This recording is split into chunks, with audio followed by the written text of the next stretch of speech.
Chowmein দাওনি তাহলে এইটুকু আমি কাঁচাই খেয়ে নিয়েছি অর্ধেক।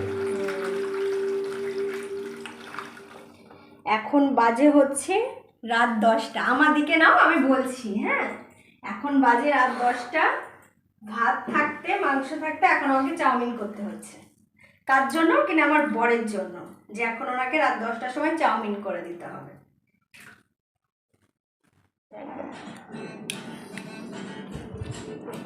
কেমন হয়েছে চাউমিন? দারুণ হয়েছে। কেমন হয়েছে মামা? হ্যাঁ দারুণ। একটু ঝাল হয়েছে না?